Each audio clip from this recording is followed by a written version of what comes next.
A média de chuvas aguardada para o mês de fevereiro era de 150 milímetros, mas em 2023 choveu 302,6 milímetros, ou seja, mais do que o dobro do esperado. O volume ainda é o maior já registrado pela Embrapa desde o levantamento que foi iniciado nos anos 80. São várias hipóteses para fevereiro ter sido mais chuvoso, né? Uma é o enfraquecimento de Laninha, que está terminando.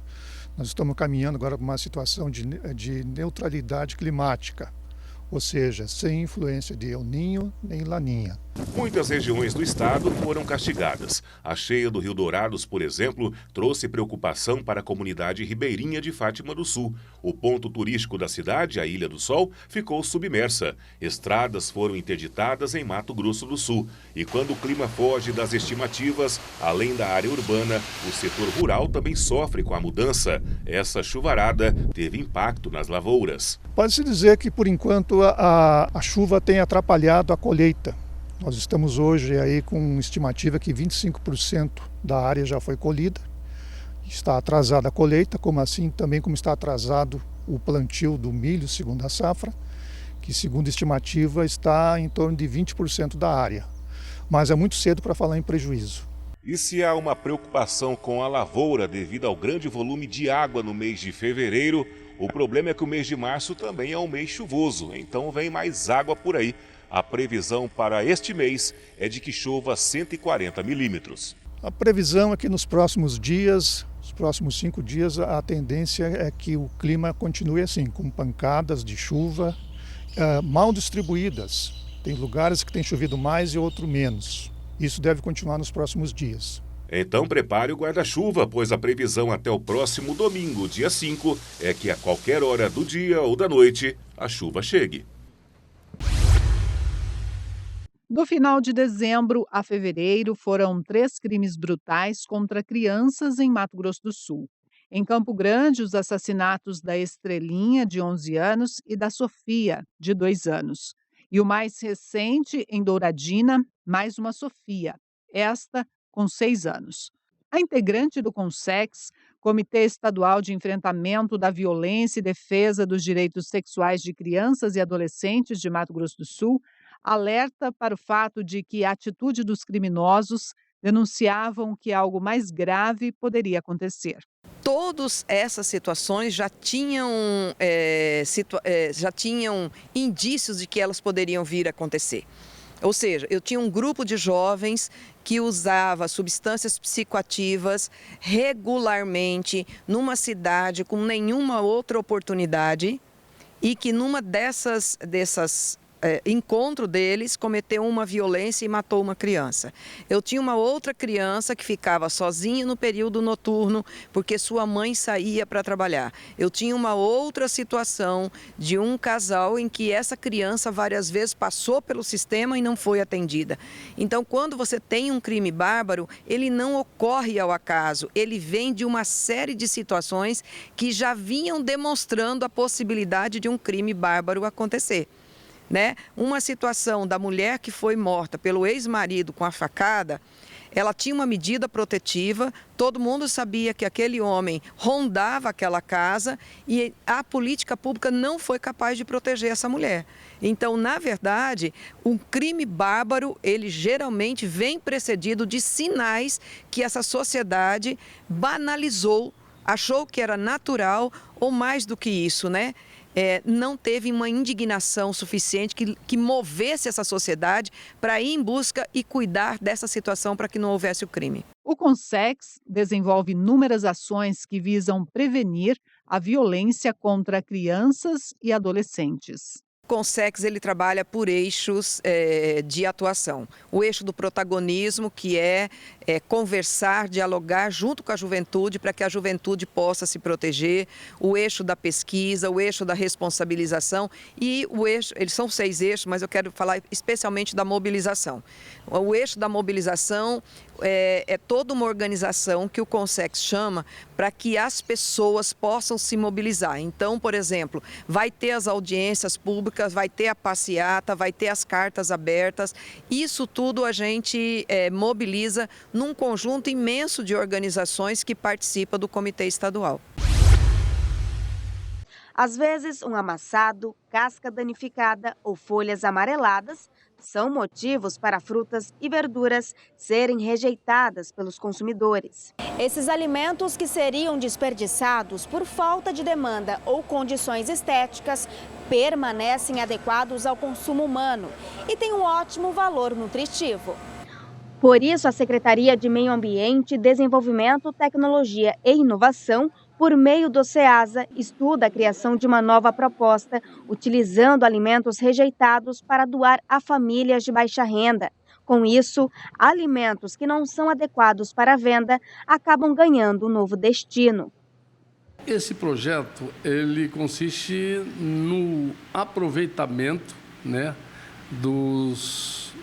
das frutas, verduras, legumes que no SEASA ela esteticamente não é comercializável.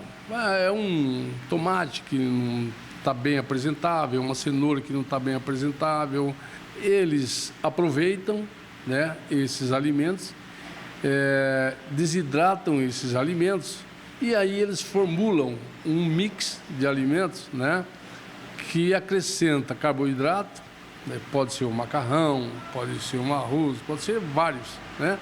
E também a proteína com a soja. Essa fatia vai atender a pessoa, a família que está na insegurança alimentar grave. E também a moderada, que é aquela que qualitativamente eles compram, mas não é o suficiente, e quantitativamente também não é. Nada é perdido, tudo é reaproveitado. Não dá para jogar quando se tem tanta gente necessitando de comida. Então as entidades, igrejas, ONGs vêm arrecadar essa mercadoria aqui no SEASA e está à disposição. Então tem momentos que é mais ruim, tem momentos que a mercadoria é boa, serve, dá para aproveitar muito bem para suco, para doce e para alimentar muita gente, que eu acho que serve. Várias vezes a gente pega algum para ver se está bom, casca, dá para se aproveitar muito bem. As pessoas fazem um contato com a diretoria dá uma ordem a que eles possam recolher essa mercadoria. O Brasil está entre os 10 países que mais desperdiçam alimentos no mundo, algo que chama a atenção. Saímos de 21 milhões no Brasil de pessoas batendo a porta da fome para 33. E nós aqui no estado regredimos, né? Nós temos 9,4% da nossa população nesse nível, enquanto o Brasil está com 15%. Né? Então você vê que nós aceleramos isso aí. O PROCON, órgão de defesa do consumidor de Dourados, realizou pesquisa em mais de 40 postos de combustíveis na última semana de fevereiro e apontou variação de 12% no valor cobrado pela gasolina. Comparado com o mês de janeiro, o preço médio do combustível apresentou alta de 1,24% no segundo mês do ano. De acordo com o último levantamento feito pelo órgão, a gasolina comum varia entre R$ 4,82 e R$ 5,40 na segunda maior cidade do estado. Nós entendemos muito benéfica essa variação, né? Dando opção ao consumidor a escolha do local onde pode comprar. Que em média o etanol e a gasolina, uma média de 12%, né? E o que chamou atenção também foi o diesel S10, uma variação de 17% entre os estabelecimentos. Porém, um novo aumento já foi anunciado pelo governo. A partir de março, a gasolina vai subir pelo menos 47 centavos, com a retomada da cobrança de impostos federais. O anúncio foi feito pelo ministro da Fazenda, Fernando Haddad. Porém, o impacto para o consumidor final será de 34 centavos, já que a Petrobras anunciou redução no preço médio na venda do combustível para as distribuidoras.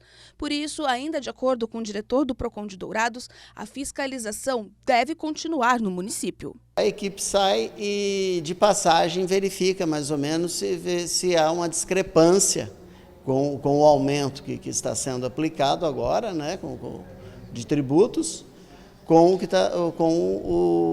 essa nossa pesquisa anterior. E aí, se for o caso, aí notifica para a gente tomar conhecimento quais os motivos dessa mudança de valor assim, abrupta, né?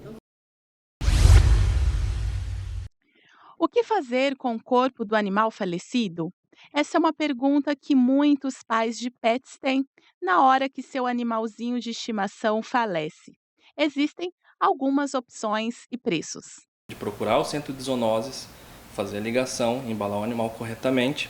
Clínicas particulares que fazem o envio corretamente para os seus destinos, como aterros sanitários ou lugares de incineração, ou até mesmo empresas particulares que cuidam dessa situação de crematório, da incineração particular.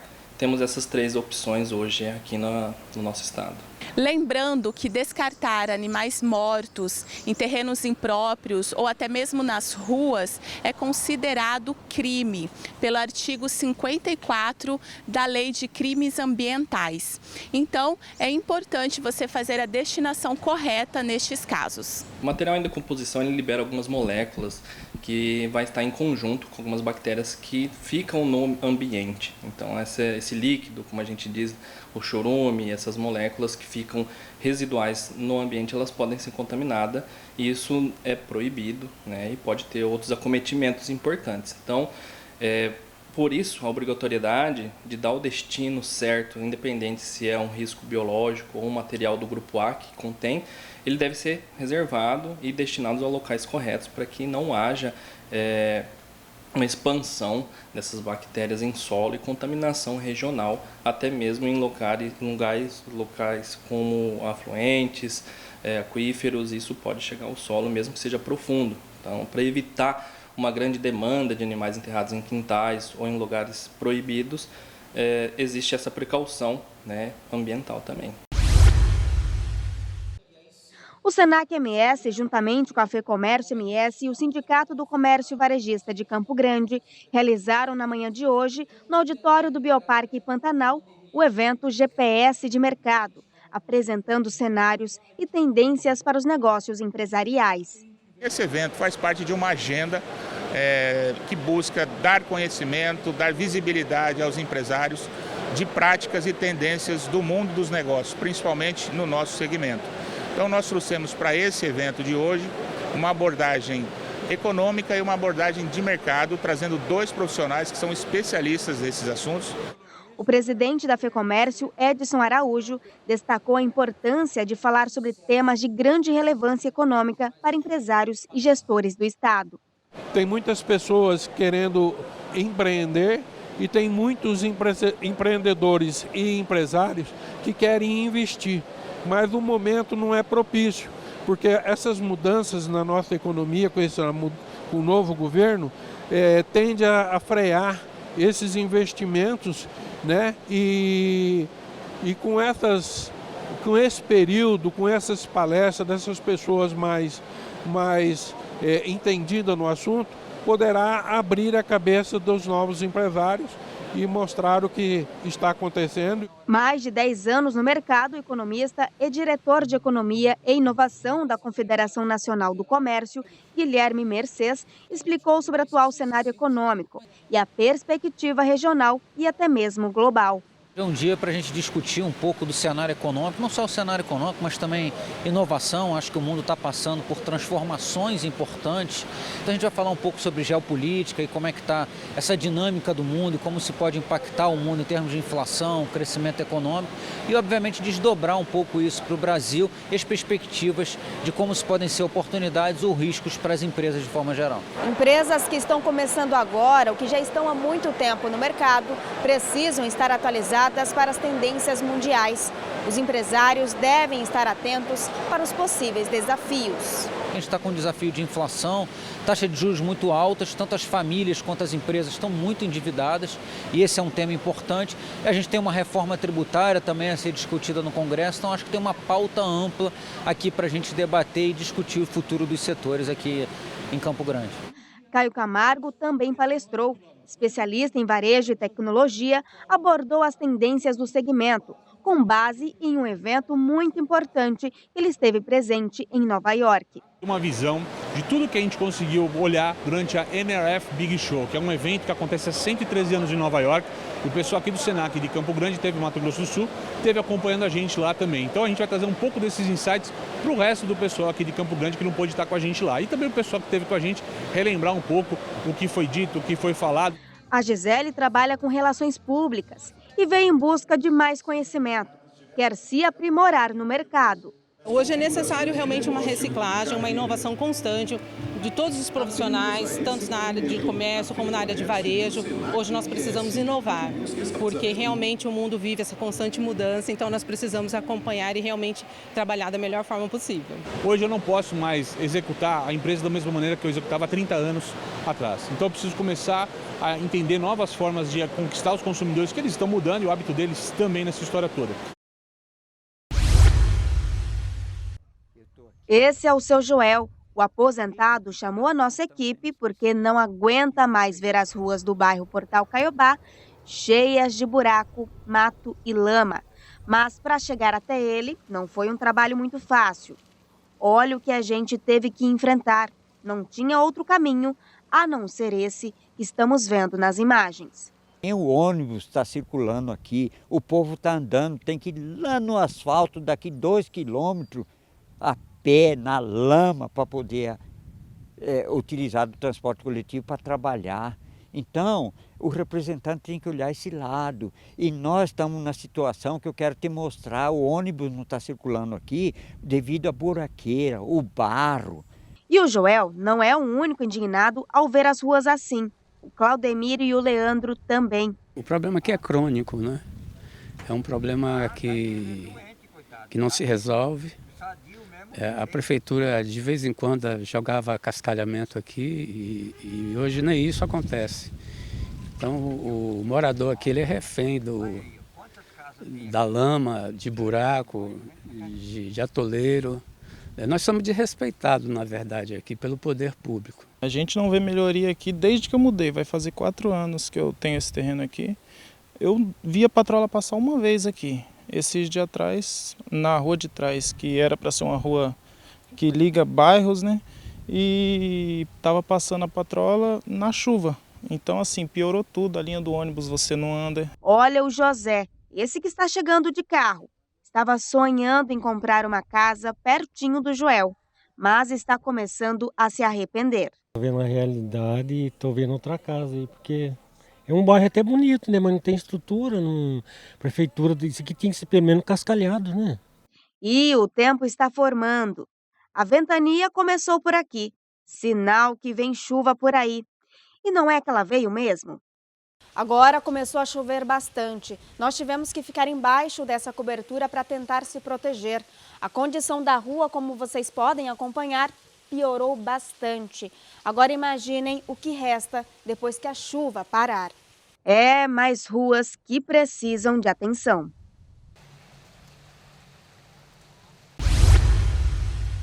A usina São Fernando já foi quase que completamente desmontada após a aquisição da massa falida da empresa pela Pedra Agroindustrial, com base no interior de São Paulo. Os equipamentos estão sendo transportados para a unidade de implantação no município de Paranaíba, na região do Bolsão sul-mato-grossense. A ideia é que isso seja feito de forma gradual para que a empresa comece a operar em 2024. Em março de 2022, a usina de propriedade da família Bunlai estava sendo administrada judicialmente. Foi vendida para o Grupo Paulista por R$ 661 milhões, com pagamentos anuais ao longo de 2 décadas.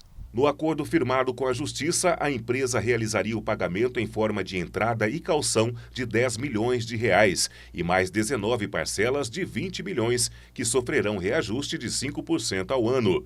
Conforme cronograma apresentado, os depósitos começam com o valor de 21 milhões e terminam na casa dos 50 milhões e meio de reais. Diante da falta do pagamento de diversos acertos, ex-funcionários da usina estão se mobilizando para uma manifestação em frente ao Fórum na sexta-feira, 3 de fevereiro. Porém, o Sindicato dos Trabalhadores da Indústria de Açúcar, Etanol e Bioenergia de Dourados e Ponta Porã não tem conhecimento de onde partiu a convocação. O sindicato tomou conhecimento também através das redes sociais, recebi a mensagem.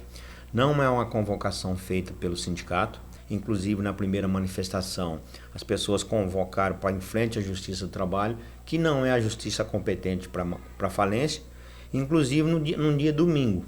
E a outra para dia 3 do 3 em frente à empresa. Também a empresa não tem responsabilidade e não tem com que fazer uma manifestação lá, porque não tem ninguém para nos ouvir lá. Ao todo, a soma do débito com os trabalhadores é de mais de 50 milhões de reais. O sindicato aguarda a lista de credores atualizada para análise. De acordo com o presidente, todos os trâmites legais estão sendo seguidos. E vale ressaltar que a empresa está muito preocupada e se colocou à disposição do sindicato, atendendo um pedido do sindicato, né, de sentar com o sindicato e ajudar naquilo que for preciso, né, fazer uma fala com o administrador judicial para que nós possamos encontrar o caminho mais rápido para que seja atendido prioridade os trabalhadores. A todos os trabalhadores, aqueles contratos que foram antes de 2017, os trabalhadores receberam o fundo de garantia, né, e multa de 40%. O que não receberam foi aquele fundo de garantia que estava em atraso, né? Na época, logo que foi decretada a falência e foi dispensado o maior número de trabalhadores, foi feito um acordo juntamente com o Ministério Público do Trabalho, onde foi parcelado as verbas rescisórias e a multa de 40%, todos os trabalhadores recebeu, né? Depois, daqueles trabalhadores que entraram em 2017 também, que foram dispensados, todos receberam, né? E esse último, 56 trabalhadores que ficaram no final agora também, falta receber fundo de garantia em atraso, receberam as verbas rescisórias e a multa dos 40%. Uma negociação com o administrador judicial, ele pagou os 40% dessas últimas 56 pessoas. Para Donizete, o momento ainda é de cautela e paciência. Ele destaca que o posicionamento do sindicato sempre será para defender a classe trabalhadora. Eu sei que é difícil, o momento é difícil. Infelizmente, a classe trabalhadora é a mais penalizada. Mas que aguardem sair essa lista. Não é viável a gente fazer uma manifestação agora, né, porque nós temos que ter essa lista na mão para saber se estão corretos os valores, se não estão, se vamos ter que contestar ou não. Então, confie no sindicato, confie naqueles advogados que vocês outorgou poderes para eles também falar em seu nome, no Junta à Justiça do Trabalho e Administrador Judicial, e vamos aguardar sair essa lista para que possamos sim ver qual o posicionamento, se está tudo correto, se não está, qual vai ser o cronograma de pagamento.